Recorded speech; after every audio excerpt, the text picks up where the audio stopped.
As a guitarist, one of the things that always stands out is where were you the first time you heard Eruption? There's so many highlights featured on Van Halen 1, but the one that guitarists fixate on is the second track called Eruption. It's 1 minute and 42 seconds in duration, and it's the epitome of a guitar showcase. Eruption's interesting because it's really a showcase for the electric guitar. It highlights what's possible on that instrument. But as significantly, Eruption unveiled a technique that became Eddie's signature. It was highly innovative for the time, and that's one of the reasons that it has become such a iconic, classic record. And certainly, I would say, one of the holy grails of rock guitar. So Eruption is basically broken into 3 different sections. So the first section is based on some high-velocity blues licks. In my opinion, it's one of the most important recordings of an electric guitar ever made.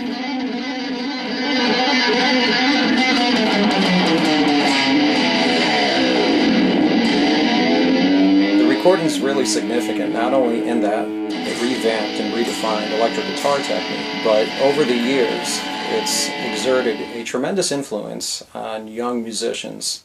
The second section in Eruption is really exciting because it basically features not only these high-velocity blues scales, but the infusion of other types of scales that sound more exotic, like the use of whole tone scales and chromaticism are blended in. There is one short phrase where Eddie quotes from a violin caprice by Rudolf Kurtzer.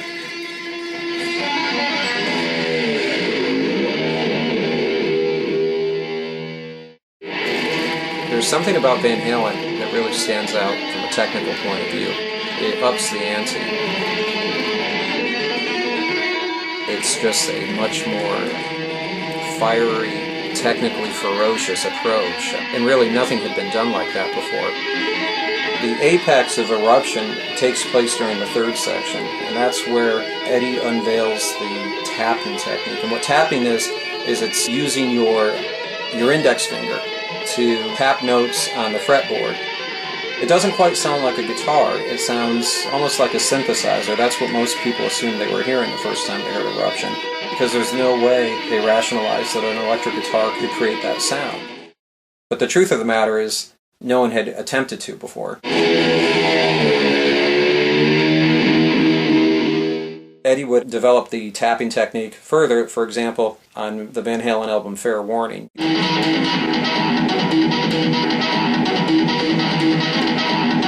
It's an incredible demonstration of his expansion of the possibilities that tapping offered, tapping harmonics.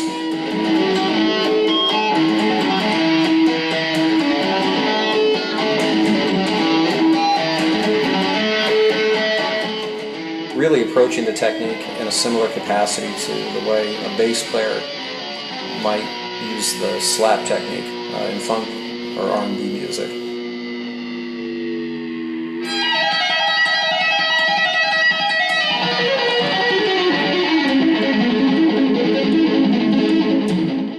The first time I heard Eruption, I was probably about 11 or 12 years old, and I remember I took guitar lessons from a guy named Jim Adams in Oneonta, New York. Jim was a great guitar teacher. You could bring songs to him. He'd figure them out for you on the spot and show you how to play them, which was awesome at the time, because in most instances, when you studied an instrument, it was all about using a book, going by the book only, and it could be boring. But anyway, Jim had a little red Panasonic cassette player in his lesson room, and one afternoon happened to have a copy of Van Halen 1. I'd heard about Eruption, but I'd never actually listened to it before, and he played it, and I just couldn't believe it. It was hard to imagine that a guitar could play with such speed and fluency. It was like music from another planet to me.